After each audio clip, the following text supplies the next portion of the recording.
Now introducing Dr. Neil Taunk, an esteemed assistant professor of radiation oncology and radiation at the prestigious University of Pennsylvania.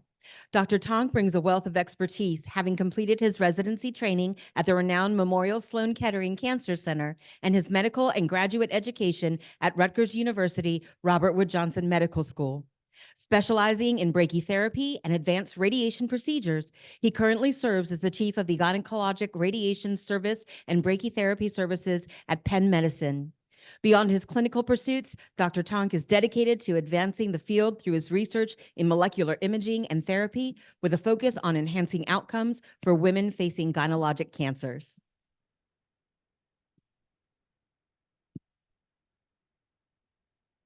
Good morning, everybody. My name is Neil Taunk. You're welcome to call me Neil while we talk this entire time. I've never done something like this. I've never been at a cervical cancer survivors event, with the exception of the first time I met Tamika, which was in Philadelphia. And you have a force of nature that's guiding your group, and I really hope that you appreciate what you have. And this level of advocacy has been really, really helpful for my patients, many of whom are part of the closed Facebook survivor group and are using the resources that you have. So since I'm a first timer here, I'm just going to snap a picture from my team to let them know what I did this weekend, because I'm not answering emails this morning. So I have what I'd like to do is start with just some information how we can mitigate cervix cancer in the future. Then we're going to dive into some science, and then we're going to come back and understand how we transition to survivorship. Because many women, not all women, will live a long time after their diagnosis and treatment, and will be living potentially forever, normal, healthy lives. But there's going to be toxicities of every single treatment that us physicians offer.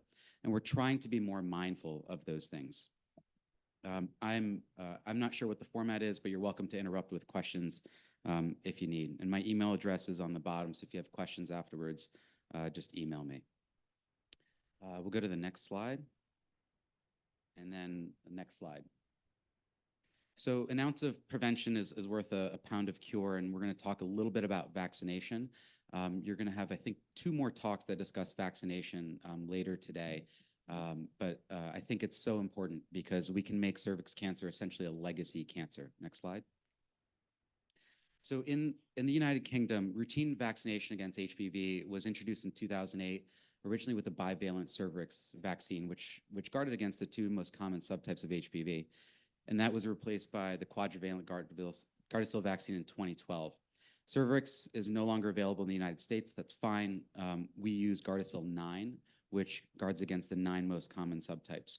What I want you to look at the bottom of the screen is that you'll see that offer of HPV vaccination, it'll say no, no, no, no, and then yes, yes, yes. And at the very bottom, you'll see coverage, at least 1 doses and then 3 doses. You'll see that girls were vaccinated up to 90% with at least 1 dose and 85% with 3 doses by 1995 to 1999. You can click next. And the most important thing to take away from this is that the HPV vaccination program in the UK has almost eliminated cervix cancer in women born after September 1995. So for women in England, cervix cancer is functionally a legacy disease. Now, for women that are not vaccinated, particularly women who don't have access to care or immigrant women in the country, it's still very much a challenge. And there are cervix cancers that are not HPV mediated. But we can say with some degree of confidence that cervix cancer that's HPV mediated can be a legacy disease within our lifetimes. We'll go to the next slide. So the WHO has announced a global strategy for elimination of cervix cancer, and with the pillars of preventing, screening, and treating. And the goal is 90% coverage of HPV vaccination of girls by 15 years of age, going back to that roughly 90% that was indicated in the UK program. And then 70% of coverage of screening. Screening guidelines have recently changed, and management of 90% of these cases. So all women should have access to care. Next slide. So I'm very proud of Philadelphia. I live in Philadelphia. I'm never leaving Philadelphia. And of the 62 metropolitan areas that were surveyed in this, Philadelphia has achieved the highest HPV vaccination rate of girls in the country. And I think we're top 3 right now, but according to this article, we're still number 1. I'm going to leave it that way. And 80% of girls 13 to 17 had at least one injection, 60% completed the series. And that's continuing to increase with time as the depoliticization of the HPV vaccine is finally starting to go away. And we hope to continue to go higher. The Health Federation of Philadelphia is largely offering HPV vaccination for free. I'm very excited that teen girls are seeking this out on their own, despite maybe parental advice. And my patients, when they come for treatment, we talk about their daughters, we talk about their granddaughters, we talk about their sons, and we talk about their grandsons. We really do want everyone vaccinated. Next slide. The challenge, though, is that the problem is still real. This is an article that was published around 15 hours ago. And over the last 3 days, there's been a series of articles about this study that was published demonstrating that cervical cancer deaths are on the rise amongst low-income Americans. Now, this is a very complex problem that engenders a lot of issues related to access and equity of care, particularly for low-income women in the United States. But we know that if you can't get access to a physician, you can't get vaccinated. If you can't get vaccinated, or if you don't have access to a physician, you're probably not getting screened. And once you get screened, you still have to have access to care. And once you have access to care, you have to be able to afford that care. So it's a really tragic reality of our country. And we're finding that these cervical cancer deaths, which can be preventable, are rising amongst low-income Americans. We're probably seeing some tail ends of the COVID pandemic where a lot of women skip screening. So there's a thought that there's an increase in some of these high-risk tumors that are coming. Next slide. So I'm going to shift into data about prevalence of toxicities with pelvic radiation. I'm a radiation oncologist. I work closely with gynecologic oncologists and medical oncologists. And my focus is on the treatment of women with locally advanced cervix cancer with definitive therapy. Now, the data that I'm presenting, many of you may be experiencing, and it is very real. And if you think you're an outlier, you're probably not. And there's more women like you that are experiencing these things than you realize. So these toxicities are real. They are probably falling with improved treatment, but they are not eliminated. So we're going to talk about some physical toxicities, but I want to spend a couple minutes talking about psychosocial and psychosexual toxicities, which us as physicians, I know I'm quite poor at mitigating and working through, but there are other physicians that are even better and other allied health partners that are even better at this. Next slide. So for cervix cancer, the field is shifting towards managing distant disease and optimizing the therapeutic ratio. The therapeutic ratio meaning maximizing cure versus minimizing toxicity. So how do we make existing treatments better? And then how do we reduce distant recurrence? In radiation oncology, we probably hit somewhat of a steady state in how we can maximally control a cervix tumor that's left intact or not removed by surgery. In the last year or so, there have been several remarkable studies that have established these really unbelievable benchmarks for cervical cancer care. Embrace One is a European study that set the benchmark for the highest 5-year control of pelvic tumors that's ever been reported. And their practice patterns, US physicians are rapidly adopting. We've adopted this at Penn Medicine already. Keynote 818 was presented earlier this year about the early role of immunotherapy. There's a lot of nuances that we still haven't quite figured out about this. And Interlace did report the highest 5-year progression-free survival outcomes of any cervix cancer study ever, which is just eclipsing 70%. So 70% of women that don't have cancer recurrence at 5 years for locally advanced cervix cancer is remarkable. So we still need to balance these things because every single one of these has additional requirements, additional immunotherapy, additional chemotherapy where they haven't needed. So we still need to make sure that women are being taken care of. Radiotherapy is still unbelievably critical in the management of cervix cancer, particularly the brachytherapy, but we have to respect the treatment. When physicians say our outcomes are good, it's a pretty nebulous statement. I'd like to see everyone report what their outcomes are, and I'd like everyone to understand what the real-world benchmarks of that are. This also means that women are going to live longer with these toxicities of therapy. And us as physicians and how we train our residents, we train them to maximally cure cancer. We are not doing a great job about how to maximally take care of the patient after cancer treatment. So I have 8 weeks with each resident. Every resident has to rotate with me if they want to graduate from our program. But 8 weeks is not enough for them to learn everything about everything. And we encourage them to be lifelong learners. Next slide. So this is the Embrace One benchmark that demonstrated superior local control and limited severe morbidity, but still 5-ish% of women will have hospital-based toxicities or will need to go to hospital or have a procedure still as a result of this treatment. It's the lowest it's ever been, but it's still not low enough. Next slide. So we know that cervix cancer treatment, specifically chemoradiation, the morbidity is gastrointestinal, genitourinary, and vaginal. Next. The challenge is there's also menopause, fatigue, lymphedema, soft tissue fibrosis, neuropathies, vessel injuries, PTSD, and psychosocial and psychosexual toxicities that are really important and are, to be frank, very nebulous to manage sometimes, but they are very real.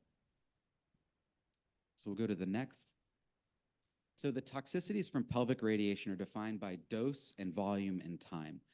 The more radiation you receive to more organs with a longer time interval means more toxicity. The challenge is we have to deliver unbelievably high doses to control these tumors. We can't escape that. And when physicians make shortcuts, we fail. And we failed the patient by doing that. So we really encourage our doctors and our trainees not to take shortcuts. So how much gray, that's our measure of how much treatment an organ received, how much of that organ, what volume of that organ, and how long ago was that toxicity. So a woman treated 20 years ago, we're still seeing toxicities that are coming up, and they are very, very, very real. So in general, more dose and more volume equals more toxicities. But before we go into some of those physical toxicities, I'd like to spend a few moments talking about psychosocial changes associated with chemoradiation and cervix treatment. Next slide, and next slide. One more.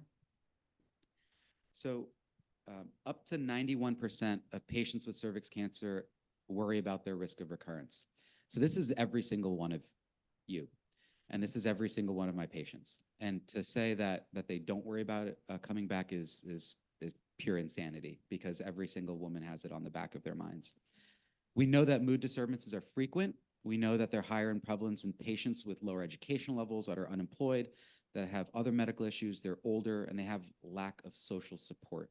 So we always talk about strong mental and physical health during this treatment, but maintaining a community continues to be really important. So you should lean on your family members, your friends, but you should also lean on this larger community as well. And body image issues, particularly in those of reproductive age. Next slide. So there is, one of my specialties is brachytherapy, which has been around since the 1890s, and nothing has beaten it in terms of its efficacy. Every single time we try to improve upon it, it can't be beat. So it's really important, but it's important to do it in a high quality fashion. So informed consent and agreement doesn't preclude emotional harm. I can tell patients exactly what they'll feel, or I can describe what other patients have told me, but every woman will still say they feel something different or they learn something new from what we told them. 30% of women will report acute stress disorder, and 40% of women will say they have some degree of PTSD up in 3 months after treatment. Most of the stress was in immobilization, so being kind of laying in bed with the applicators inside, followed by pain, and kind of similar things. If you have poor health status or higher initial depression or low emotional functioning, you're more likely to experience this. We'll go to the next slide. So we'll go through some physical toxicities. We're going to go through these pretty quickly because we're going to start transitioning to discussions of survivorship. How should you be looked after, and what I think you should look for? And some programs are better at it than others. We're getting better ourselves. So this graph, next slide, we'll talk about the rectal morbidity from radiation. The darker lines will indicate that the more radiation you receive, it goes higher, meaning the higher incidence of rectal toxicities you may experience. And this could be somewhat benign things like passing mucousy stools, right? It's not dangerous. It's really annoying. It could be bothersome things like rectal bleeding.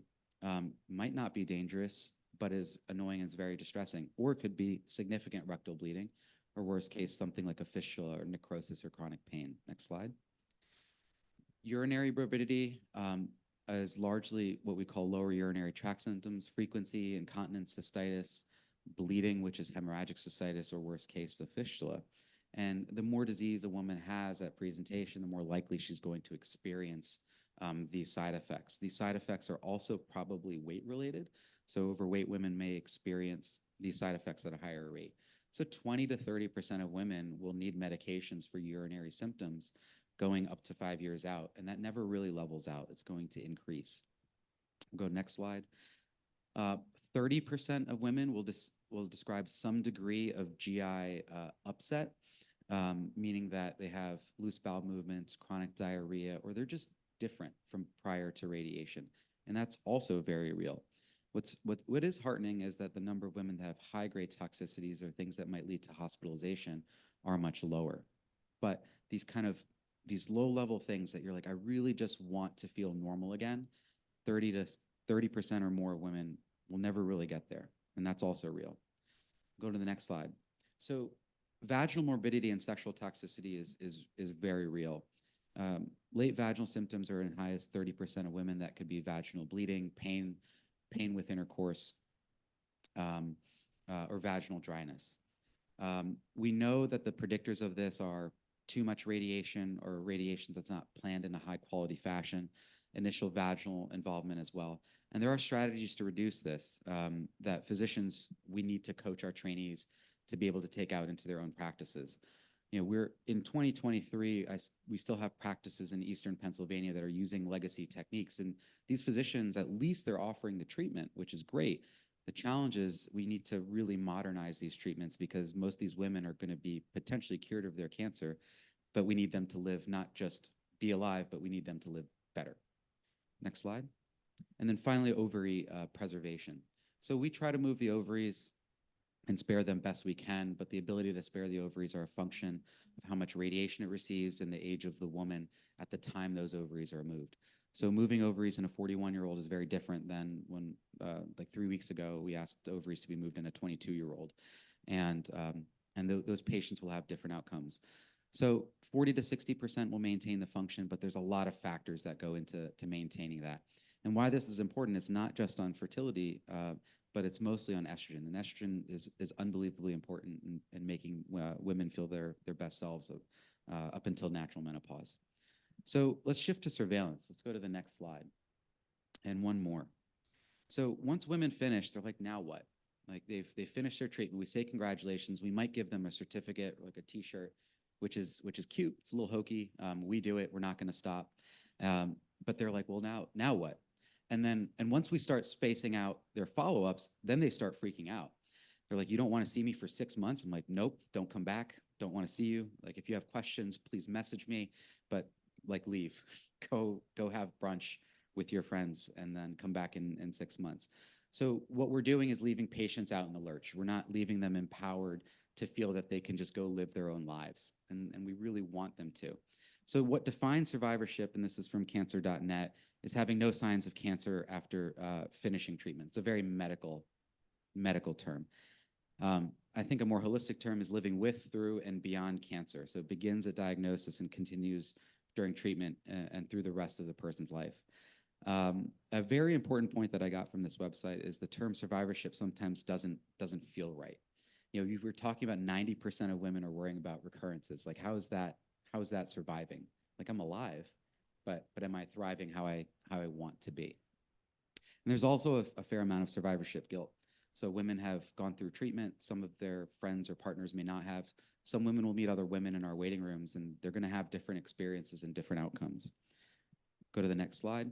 So this is a very medical recommendation about surveillance, and I'll talk about what the Society of Gynecologic Oncology recommends and what we do.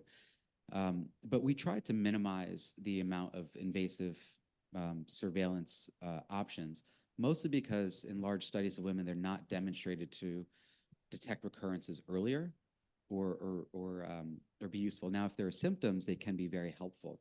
So even I trained starting around like 12 years ago or 13 years ago, actually just on the Upper East Side, so not that far away.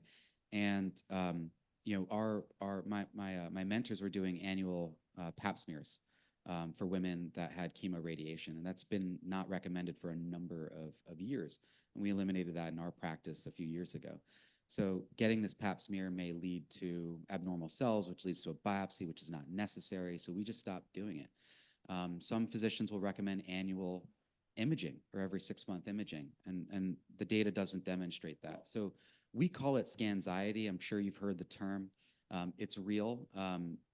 now that results are released to patients even before physicians see them, the text messages and the emails start coming in really quickly about these things.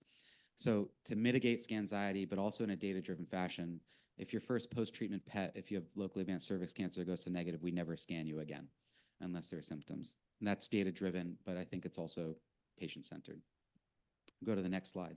So this is our practice at Penn Medicine for medical follow-up, no pap smears in those treated with radiation. Once the first PET's negative, no more imaging.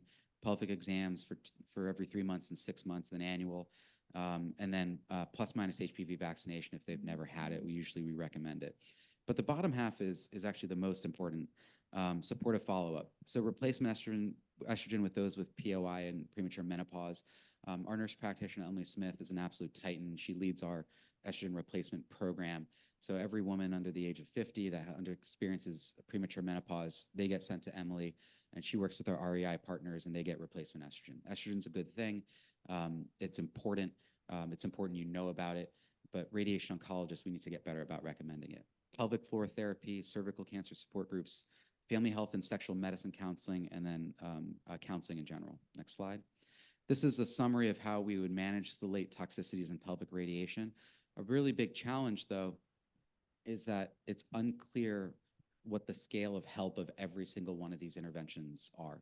So we recommend vaginal dilation after cervix cancer therapy, but compliance is very low. And for uterine cancer survivors, Cochrane data don't really demonstrate that it's particularly effective. So there's really some challenges in understanding, are these interventions really effective? How often should it be done? And how do we encourage women to use them for the ones that really, really, really matter? So the bottom half is, I think, particularly important with psychosexual toxicity as well. So let's go to the next slide, what you should look for.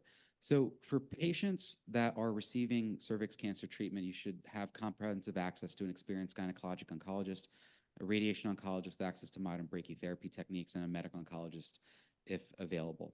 This sounds maybe a bit high-minded, but volume matters.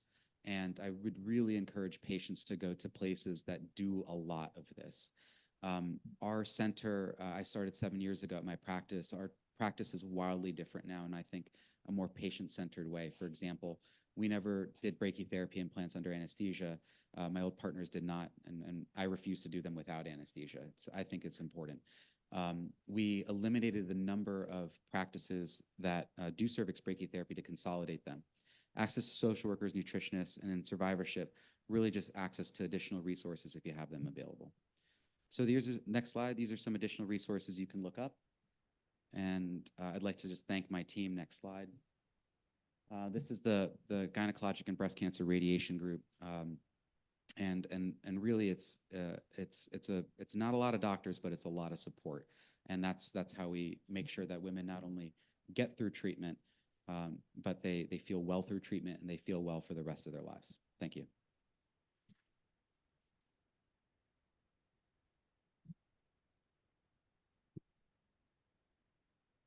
Questions?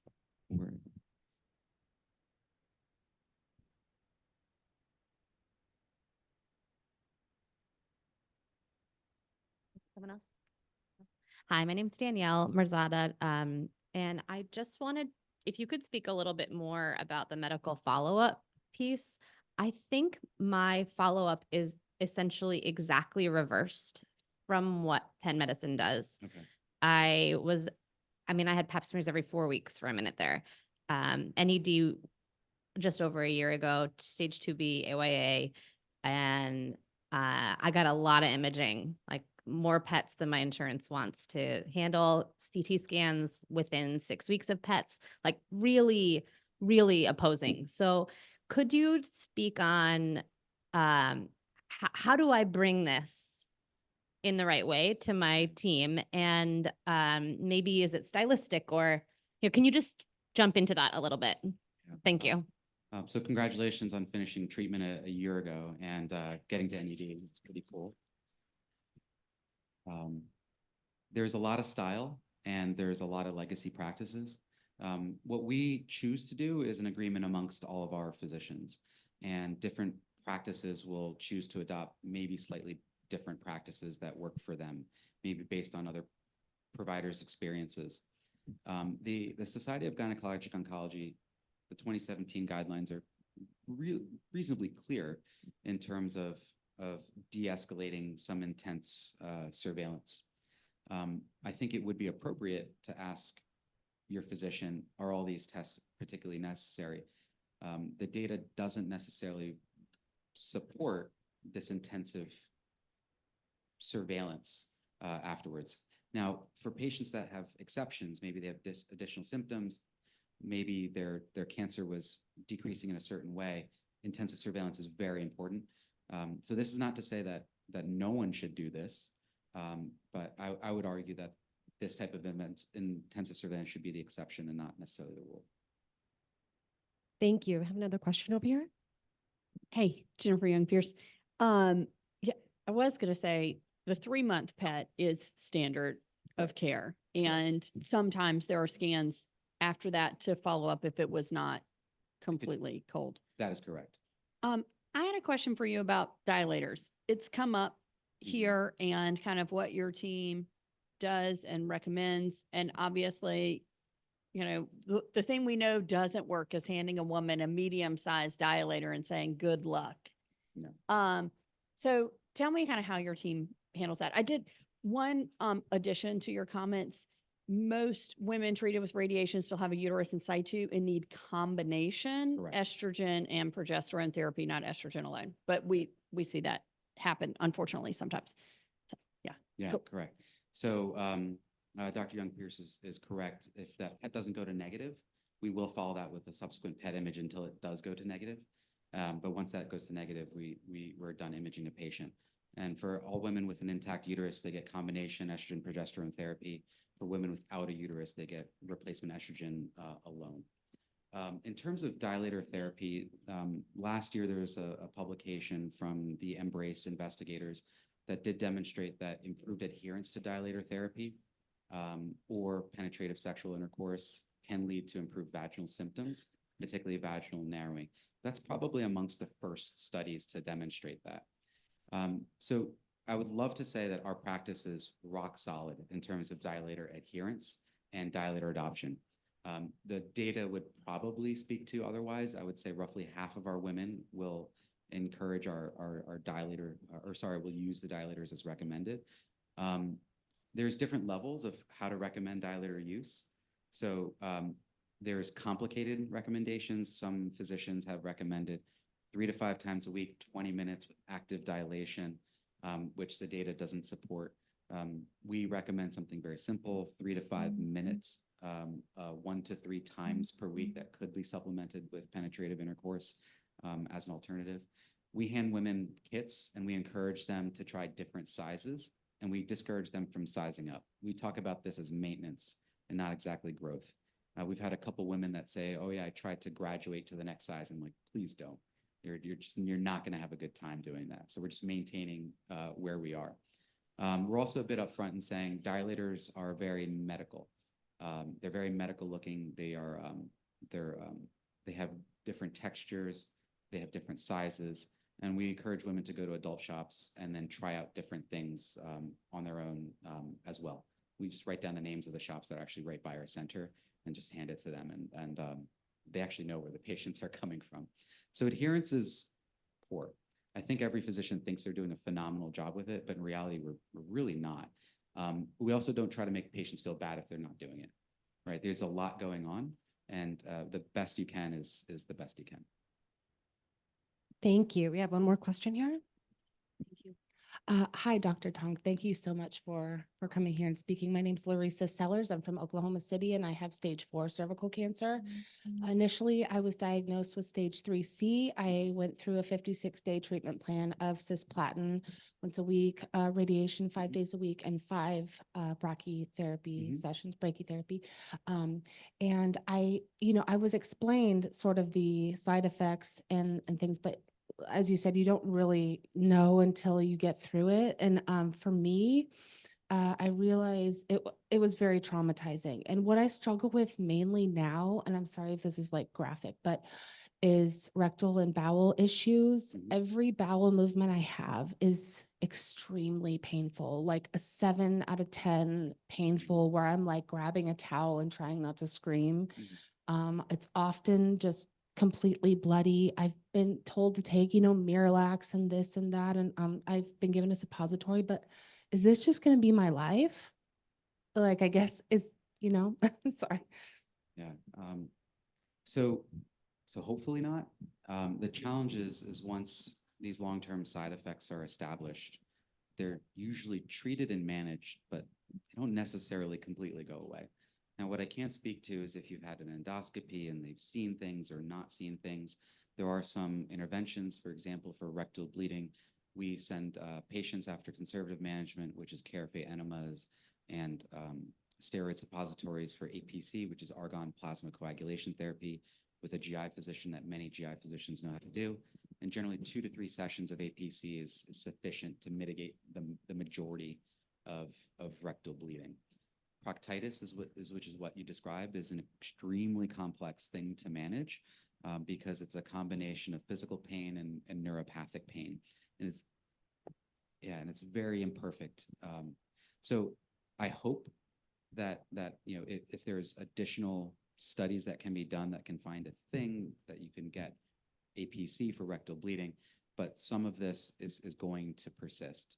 And what I don't want to provide you is like, it will always get better, because we really can't say that. But I hope that we're able to cook up strategies that can help you manage it better. Thank you. We have another question over here. Hi, my name is Nymphia and I'm from St. Lucia. You spoke about hormone replacement, right? For me, my mom died of breast cancer. So my doctor is saying that I'm high risk. So the estrogen as hormone replacement wouldn't be recommended for me. What would I be able to use in that case? That's a good question. So the question revolves around you as a cervix cancer survivor. Your mother had breast cancer, and then you were not recommended to take a replacement estrogen. It's not really clear if that's the case.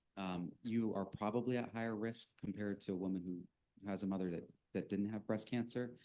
But unless there's understood genetic predispositions, we really let women run independently of their family members for cervix cancer. So replacement estrogen therapy, again, combination therapy for those with an intact uterus, or estrogen alone for those with that have had surgery, is probably appropriate after talking with your physician. Another is vaginal estrogen is different than systemic estrogen, and vaginal estrogen therapy typically is understood to have extremely low systemic absorption and probably does not increase the risk of breast cancer, even in breast cancer survivors. So I also treat breast cancer, and our women that are breast cancer survivors that are postmenopausal experiencing vaginal dryness, we recommend vaginal estrogen all the time. And it's a very reasonable thing. So if your physician's not interested or can't be persuaded into recommending replacement systemic estrogen, at least vaginal estrogen therapy may be appropriate for you. There's probably some more questions around that, though. Thank you. We're going to take one more question. Hi, I'm Cindy Trice. I'm a 2B cervical cancer survivor. And I had a question about the recommendation of not repeating pap smears. I'm 20 years out and still get annual pap smears from the gynecologic oncologist. And it's interesting to me that I guess I would feel a lot of anxiety in some ways. I certainly feel anxiety waiting for the result, but I also would feel anxiety of saying, you're good until you have symptoms, because by the time you have symptoms, then I would be afraid I would right back to where I was before. I'd rather catch it early. So I just would love your comments on that. Yeah. So it's hard to let go of a practice that's pretty ingrained. And again, it's physician specific, even though there's general guidelines around this as care. Again, I train doing pap smears every 3 months, and then annually, and a number of my gynecologic oncology partners do them. And now we're a mixed practice. Some have entirely stopped. A couple still really like doing it. They see value in it. A challenge with pap smears post radiation is that oftentimes atypical cells are found, and no one really knows what that means. It's not necessarily cancer, but in post-radiated tissue, the cells don't look quite normal. And then that kind of brings up, well, do I need to biopsy something? And biopsying something in a patient that's received chemo, radiation, brachy is not without risks. Sometimes biopsy sites never heal. The tissue, the vasculature changes. So we advise some caution in it. So we've chosen to say we biopsy gross lesions only. So as long as you have a pelvic examination at these roughly recommended intervals for, I would say, an average patient or an average survivor, that's sufficient in our practice. It's also probably hard to let go. You probably have a lot of reassurance in knowing that there's something objective that's telling you every single year that you're cancer-free, and congratulations being 20 years out from it. But it's really unclear if in populations of women that's absolutely necessary, and currently the data doesn't support it. Thank you, Dr. Taunk, for sharing your time and expertise with us Sorry, today. there's one comment from Dr. Young-Pierce.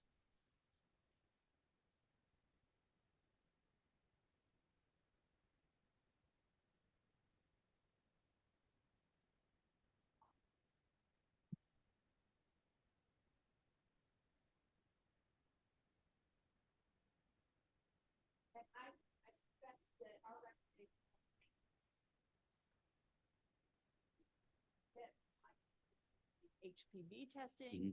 Thank you. Sorry. To evaluate women's risk for secondary vaginal cancer over time, but it's that specifically the PAP test is a higher chance of a false positive with downstream consequences than a true positive that would help you. Correct. So like a pap smear is not necessarily the same as HPV DNA. So cervical cytology and HPV DNA do look at different things. It's unclear what cervical cytology represents. Thank you so much. Great, thank you. Now we would like to extend a warm welcome to our lead advocacy educator and survivor ambassador, Heather Banks, alongside our virtual survivor ambassador, Emily Hoffman. Get ready for a candid and enlightening discussion as they share experiences, practical advice, and strategies for coping with the enduring effects of cervical cancer. Thank you. Thank you, Dr. Taunk. It sounds like you provide a very safe place for your patients, and that you help them feel seen and heard, which I know as patients, we greatly appreciate that you, on behalf of us, we thank you for that. So thank you. Yes, Emily and I are just going to briefly kind of share and shine a light on our experience with the long-term side effects that we've experienced, and a little bit also about how we've been able to kind of manage that piece. Emily, it's so good to see you. It's so good to see you too, Heather. Hello, and everyone else. I'm going to let you start and just share your story quickly, especially with the, those long-term side effects. And number one, what was your experience? And then also, just how did you manage it, physically, but also emotionally as well? Great, sounds good. Hi, everyone. I'm Emily. As most of you may know me already, I was diagnosed with cervical cancer in 2013 at the age of 30. So I just had my 10-year cancerversary, and my treatment was 30 rounds of chemo and then 25 external radiation and 5 internal radiation. No surgery, just the chemo and radiation. And actually, I got through treatment just fine with minimal side effects. For me, side effects really started about 3 months after treatment ended. I started pretty much vomiting up most of the food I was eating.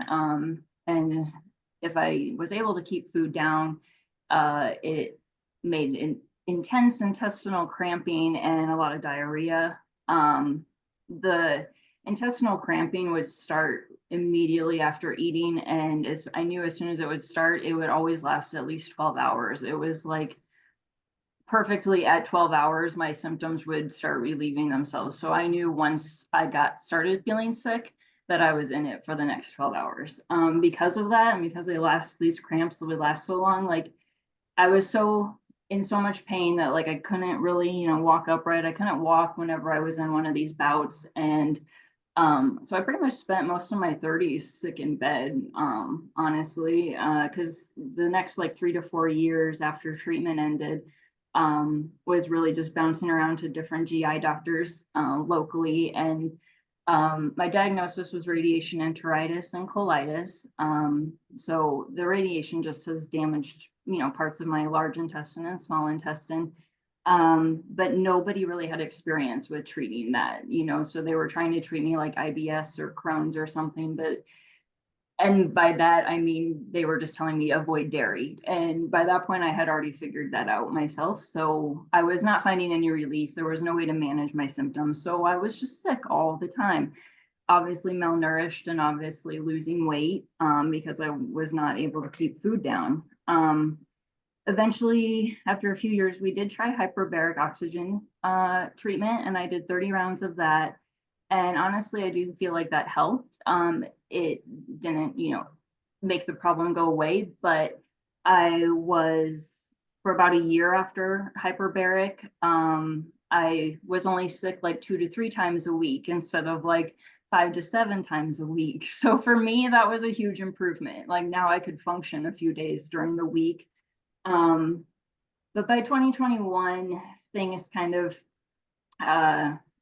started, my cramps and intestinal issues and vomiting it started increasing again. I started losing more weight, and kind of reached my lowest weight ever in 2021. So we did do more hyperbaric then, and honestly, I don't feel like it really helped that time. And then, so my last resort, which we had mentioned before, but never really gotten to that point, but because things kind of got extreme in 2021, 22. So we started TPN at the beginning of 2022. So I just hit 2 years on that at the beginning of this month here. And so what is TPN? It is total parenteral nutrition. It means I have a catheter or a tube implanted in my chest, and I get all of my nutrition and hydration through formula that goes through this vein or through this tube into my vein. So I can bypass my digestive system completely, but still get 100% nutrition and hydration. So the formula is in an IV bag that runs through a pump into my vein. So I'm hooked up to this bag of formula because it's about 2 liters that needs to get infused into me every day to get all of the nutrition and stuff I need. So I'm hooked up to this 12 hours a day. So I run it overnight, usually. But I can eat food, but just I don't need to. Like I don't need to rely on it. And obviously I should eat a little just to keep my digestive system moving and working. But this has really like honestly been the dream that I've had for the last 8 years of dealing with so much pain and side effects, because at that time I was like, I just don't want to eat. Like I wish I could live without eating. Like that would be the dream. And now, unfortunately, TPN is that answer. For me, TPN is probably going to be a lifelong management treatment for me until, if I could eat calories and manage my weight, I would not need to be on it, but we're not at that point yet. And like Dr. Tonks kind of said, the treatment doesn't really, or the side effects, the tissue is damaged and is not going to really necessarily repair itself. So things might not necessarily get better. But I tell people TPN is a lot of work because it impacts my entire life. But it's totally worth it because these last 2 years have been my best 2 years since cancer. I'm vomiting maybe like once a month, and that's only because I've eaten foods that I shouldn't have or eaten quantity wise too much. So it's more self-induced than it is just happening all the time. And I feel good and I'm out of bed and I feel like I've, can live again. So it's totally worth it. My photos I have on slides that just to like, I wanted to just kind of show the one that I see up right now is just wanted to show what TPN looks like. My I have a table designated for this process in my house because it does need to be as sterile of a process as possible. So at night is on the left side of the slide. You can see like the bag of formula there is on the right bottom corner, and then the supplies I need like tubing and syringes and a pump and backpack, etc. And then in the morning when I unhook from everything, I need to run some flushes and stuff. So that's my supply setup on the right side of the screen.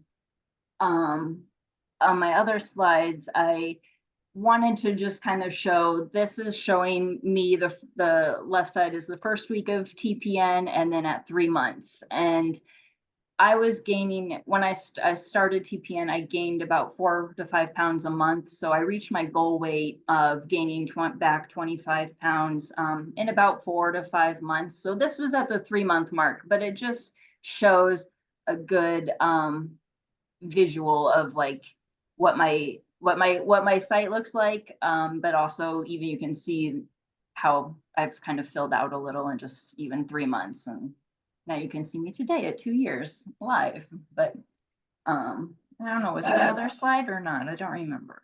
Oh yes, that one. That's my third slide. So then that just also week 1 versus 3 months, and you can see just how much weight I've gained and how skinny I was.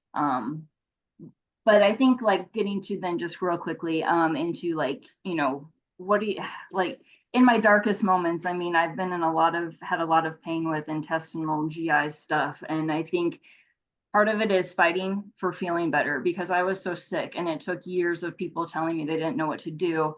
And somebody at a conference had told me about hyperbaric, and I came back and told my doctors about it, but they were just kind of dismissed it and said we didn't have it here. And actually we did. And I had to go through it months later, get to an ER visit when I was in pain, and the ER doctor telling me I needed hyperbaric and me saying, I agree. So fight for yourself and finding a treatment that will at least manage your symptoms and make you feel better. Cause yeah, this may not go away forever, but and then track stuff because when things started, I kept my own diary of what foods made me sick and when, or like how much of food I ate and what made me sick to figure out what to stop doing so I could feel better. But then those notes that I made just for myself ended up like down the road, I would give to the next doctor or whoever to like kind of help just speed up getting treatment from somebody else because I've got documentation here of here's my weight over the last year, or here's the foods that don't work for me or whatever. And it's just good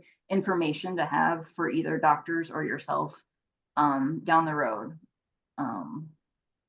Thanks for sharing that, Emily. Thank you for sharing that. I think you shine a light on the nutritional part of it, kind of that digestive and nutritional part of maybe those long-term side effects that maybe Yes. not all of us maybe equate initially with, you know, like a gynecologic cancer or cervical cancer long-term side effects. So thank you for sharing that. Yes. I'll share my story really quick and then I have a little bit of reflection as well. My main long-term side effect has been lymphedema. It was probably a couple years after I finished treatment, and I kind of noticed that my left leg was starting to swell and kind of like, why is that happening? So one thing led to another.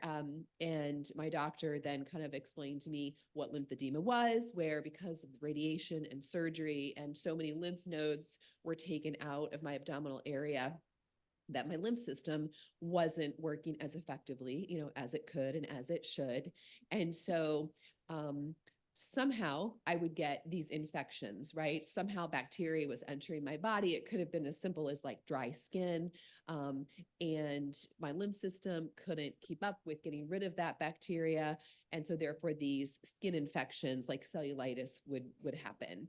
And for me at first, that was, you know, 5, 6, 7 days in the hospital where things just got super swollen, super red. And lots of imaging while I was in the hospital and whatnot. Over the course of years with my medical team, I was able to learn lymphatic drainage massage. I was able to get it, first of all. I was able to do it myself each night. So I would spend 20 minutes a night before I went to bed, kind of giving myself lymph drainage, which I think helped. And then also for probably 5 or 6 years, I would wear compression garments. So I had a big sleeve that went from my feet up to here. And then I would basically wear like Spanx, if you will, from here to here just to compress, because what I learned is that compression helped keep my lymph system moving, and, kind of to compensate for the deficiency there. I soon was able to kind of phase into less severe infections. I would still have the infections. They became further out, which was nice. And my hospital stays basically became non-existent. And that was really because I was able to tune into my body really well and know when the infections were starting to come on. I would get super sleepy, like yawning every like 2 minutes. I would get just kind of like a soreness in my groin area where I think the infection was kind of starting, and I would be able to pick up on those right away. My doctors were able to give me some antibiotics to keep on me. And I would call them, and then they would start, I would go to the infusion center and they would start infusion antibiotics. And I would do that for, I think, every day for like 2 weeks. And eventually that was able to kind of keep me out of hospital stays, which was great. I was able to figure out how to manage it. We need some serious wood here because I need to knock on something. I really haven't had infections lately in the past couple years. I don't wear the compression garments anymore, and I've been able to really phase out of it somewhat. But I remember thinking, and I think back to this a lot because I was diagnosed in my early 30s. And so I was going through lymphedema and, those side effects of it through my 30s, along with kind of the side effects of just menopause in general. And I remember thinking this overwhelming thought of, I'm in my 30s, but I feel like I'm in a body of a 60-year-old. And that's okay because 60-year-olds are awesome and they rock. But it was a daunting feeling for me to think what that equated to. Then the follow-up thought was, okay, when I am 60, how am I going to feel? Right? Like when I am 60, am I going to feel like I'm in the body of a 90-year-old? 90-year-olds really rock. So that's okay too. But those feelings were very daunting. And I did have those feelings of like, how am I ever going to move on from this? Do I just kind of felt like I had this big cloud following me through my life of side effects? And I was explaining that to my doctor, and my doctor gave me some great advice that I'll share with you, and it might help you, it might not. But my doctor said, let's think of a time frame. And I think that time frame could be different for all of us. It might be 2 weeks, it might be 2 months, it might be 2 years. For me, it was a year. And she said, okay, let's just take a year. A year from now, let's see what your status is. Let's see what's going on with this. If it's the same, right, we'll do this. If it's better, that's great, and we'll do this. And that kept me from thinking too far out and kept me from thinking of all those daunting what if feelings. They were still there, but I was able to manage them because I was able to be like, okay, just thinking year, right? And then that soon became, I'm just thinking 2 months. And then I was able to reflect and say, okay, in the last 6 months, only this and this have happened. And I'm doing this, this, and this to help manage, right? That gave me a sense of control over these side effects. It helped kind of keep me out of that victim mentality of like, poor me, why is this happening to me? Which is there, and those are so valid feelings, but it helped me kind of look past those feelings and get past those feelings to more of a like, I've got this. I can manage this. I have these things in place, and I'm only looking this far out. And I know once I get there, we'll take it from there, whatever the situation might be. So that really helped me, and it might help you. But these long-term side effects are real, and they're a part of this just life that we have. And I think if we're proactive with, and if we have great relationships with our care team, and if we find ways to manage not only the physical part of it, but also that mental and emotional part of it, we can at least somewhat take control of the things that we can control, which will help us manage the things that we can't. So Thank you so Thank much, you. Heather Yep. and Emily. Thank you.